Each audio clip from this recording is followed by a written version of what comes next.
Hi everyone, I'm Andrew and we have such a cool program to share with you today. I want to introduce you to Tamera Miyasato. Tamera is based in Rapid City, South Dakota, where she is a teacher, an educator, and the co-founder of Indigenous Storytime. Last March, when COVID shut down her school, she and her colleagues had to get super creative for how they continue to engage their Indigenous students.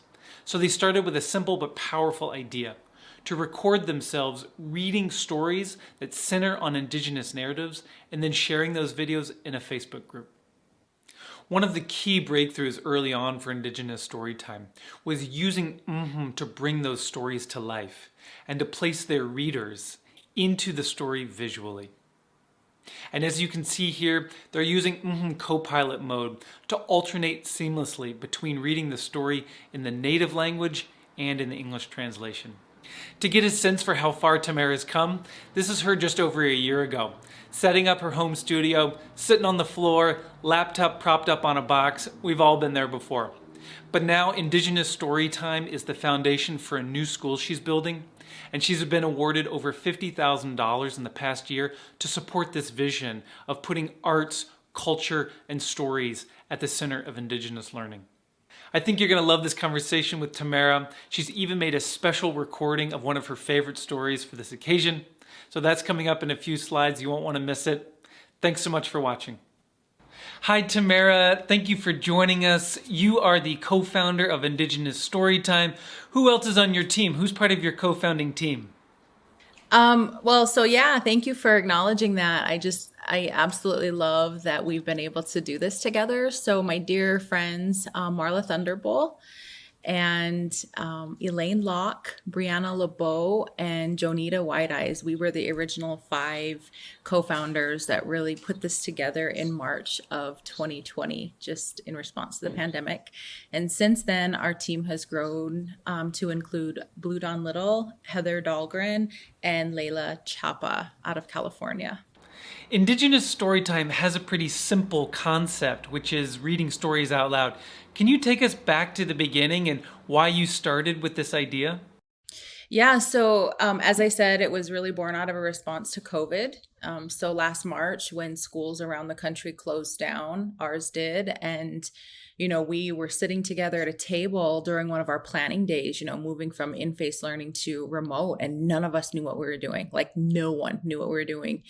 And so the 5 of us, original co-founders, we said, how are we going to continue to provide, reading services to our learners? And I think Elaine just started talking, well, why don't we just tell stories? And so we remembered a story about a principal in another school who would do bedtime readings to all of her students. And we're like, yeah, let's do that. And so that's really the beginnings of Indigenous Storytime was, prioritizing that social idea of having live reads on Facebook so that the learners could still feel that sense of connection and community. Tamera, you and Marla made a special recording of a story you love for this occasion, and you recorded it in Copilot mode, which allows you and Marla to be in the same virtual space. So she reads in Lakota and you follow with the English translation. We're going to play a short clip of that reading now, but can you introduce the story for us? Sure. So this is one of our favorite stories. We stumbled upon these books working with Lakota elders on the Cheyenne River reservation here in South Dakota. And so one of the Lakota language teachers, Janelle Kumbelik, she shared a bunch of these stories. And these are ancient stories that we have in our culture. And it was back in the 1970s that the Title VII Indian Education Department of that school received a little bit of money to work with elders to bring these stories to life. And so what you're seeing then is the English and Lakota translations. So it was really great to uncover and unearth these stories because, as you know, language evolves. And so with these particular stories, even Marla, who grew up around and grew up speaking the Lakota language, as she was reading through them, she told me, Tamera, these words are really old. These are some really ancient words. And so we thought, hey, let's bring those to our communities, our children. And so we utilized some of those stories. And so you'll see how we kind of do the bilingual where she reads first in Lakota, because that's what we wanted to center. And then I follow up reading in English. Hochwoju, oyate, ena wana tipi, ichuka, kangi wichasha ki shungmani ahi, na ota, mawichanupi, naku lakota wia, wan ko akia galapi, kangi wichasha tipi, hechia wia gile akipi cha, titakuya wicha giksuya na lila chante shicha, na chea ke. Wia ke ableza pina hea pi shke. Shina ke le ena woyute ke lena ichu na wakpala ta inachmaya. The Minnekoju camp, which had settled down for the winter, was raided by Crow Indians. The Crows stole many horses and took a Lakota woman back to their camp. The woman was unhappy staying in the Crow camp. She missed her people. Some of the Crow women saw this and took pity on her. They gave her food and a blanket and told her to hide by a creek near the camp. Tamera, can you share your vision for Indigenous Storytime and maybe even how it represents a break from standardized education? Well, with Indigenous Storytime, we just started reading stories. We just wanted to make them accessible. And within a matter of weeks, we started getting emails and messages from families and from teachers asking, can we use this in our classroom? This is amazing. And when the emails kept coming, we had to sit down for a moment and have a conversation of what this really meant. Because for many years, at least I personally have been trying to think through what a different education might look like, whether it's for my son, for my niece and my nephews, or for other Indigenous people in our communities. And it's never really been presented. It never really presented itself. And I just think it was something that had to sit and pause. And so when COVID happened, it was really that push that things are not okay. And now is the time for you and your colleagues and all of your community to do something different, because you can't go back to the way things were. And so when we think about, our traditional ways of learning as Lakota people, it was all through story. Those stories were repeated, over campfires at night or, throughout the winter. And we learned valuable life lessons from those stories. We learned, values. We learned how to be good relatives, which is really at the heart of who we are as Lakota people. And so when we thought about what does this look like in a classroom, it really brought to mind how our learning continues to be anchored in story. And so that's really that was the shift, was that realization that if I tell the story of the woman and the wolves, I can pull in an English lesson. I can pull in a math lesson, a social studies lesson, a science lesson, all of these things that brings our learning back to story, but also in a way that's circular in nature, as opposed to current curricula in schools that is very linear. You start here and you end here, and we hope that you got it by the time you're here. If not, we're moving on, So our traditional ways of learning and knowing and being are, as I said, very circular in nature, very personalized. You don't necessarily have to move on unless you have reached some level of competency, some level of understanding that helps you move on to the next level. And so, when we've shared our vision, we've shared our idea for how we can decolonize, or I think I prefer the word indigenize our learning and our curriculum, that's when things got really exciting. And that was really the beginning of our little school. Your grandfather's experience has had a big impact on you and how you think about education and where you want to take your new school. Can you share more about that influence? I never realized how much my grandfather's experience really did shape me, because it's just it's just something that I've known, growing up, hearing about who my grandfather was. Obviously, I never met him. He passed away in 1963, a long time before I was born.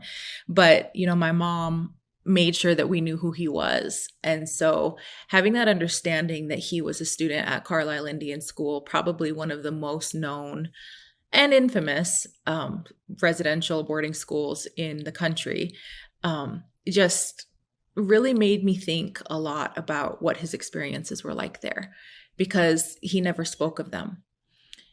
We understand through our research and through the stories of other community members that things weren't great. My mom and I took a trip to Carlisle back in the early 1990s, and we saw the graveyards. We saw the headstones of babies who died, whether they were abused or mistreated or just terribly homesick. We don't know their stories. And so I think at the heart of everything that I do, it's coming from a place of gratitude, because I know my grandfather's story. And I know that, he didn't teach my mom our Dakota language. He didn't teach her the culture, because at that time he was coming from that place of, it wasn't a good thing to be Indian.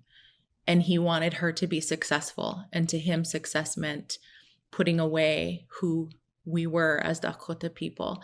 And so now I feel like, at least through my work and through the work of my mom, who's an educator, we can kind of come full circle into our healing and mending and reclaiming who we are. And so, these are just the pictures of my very handsome grandfather, Alex Wakeman, a World War I veteran. So this is him shortly after he came back from a 13-month tour in France. But yeah, like I said, I don't think that I realized the magnitude of his influence and his experience on the work that I do until this past year.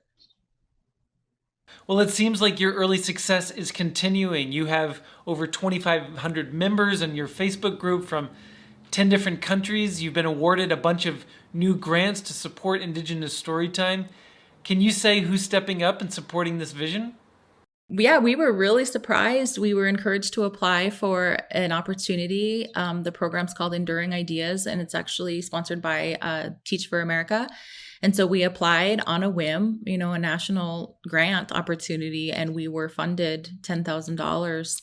And, through that, just the connections and networking has been invaluable. And we were also funded from an organization out of Minnesota called the Change Network. They're sponsored by the Bush Foundation. So we had another $10,000 that was gifted or awarded to us. And then finally, through the Library Institute, a $30,000 award just to expand and grow. So yeah, that has been amazing, because it means that we can not just read from our living rooms, but now we can travel to different communities around our country, around our state, interview elders, hear the stories, visit library archives, because there's a lot in the archives that have yet to be uncovered. So we're just absolutely grateful to be able to have that ability now to expand our content and share it as an open source resource for Indigenous communities. When you're reading in co-pilot mode, like you did with Marla earlier, does that represent where you want to go with future teaching, or even a break from how you typically educate your learners? Well, I think at the heart of learning is that everybody has their own style. Everybody has their own ways in which they access their learning. And so co-teaching has always been something for me that's been a dream. And so when we utilize the co-pilot feature in our classroom it was really dynamic, and it was engaging and fun. And so I think that was just really a great opportunity for us to practice what co-teaching really looked like, show administrators, show families, show other educators how it could be done, and really how successful it is for student achievement, student learning outcomes. Tamera, any advice you have to share, especially for teachers who might be feeling a little weary of the virtual classroom? I've always said to colleagues just to do it. and to not be scared of it, because, you know, our kids are changing fast, our technology is changing fast. And as educators, sometimes, you know, there's the pressure to always be on top of the latest, greatest thing. So pick your niche, you know, pick the one thing that you think that you can do and do well. And so for us, it's been, you know, utilizing for co-teaching, for Indigenous story time, for all of the things, creating beautiful videos. But yeah, don't be scared of it. You know, as evidenced through my moshke, my dear friend Marla, you know, if we can do it, if she can do it, anyone can. But, you know, keeping your learners at the heart of what you're doing. You know, why are we doing it? Why are we teachers? Why are we here? And it's because of them. It's because of our students. So jump in, don't be scared, and find your niche. That's 3 things. Okay, my last question. It's summertime, so what are your summer plans? Summer plans is a lot of planning around our micro school, getting our Chongleshka, our circle, together. We've hired 2 teachers, and so we're going to start our planning work this summer, which is going to involve a lot of outside time. So we're not going to be a traditional classroom setting. So I think I'm just more excited about that. I don't think I've ever been so excited for work as I am now.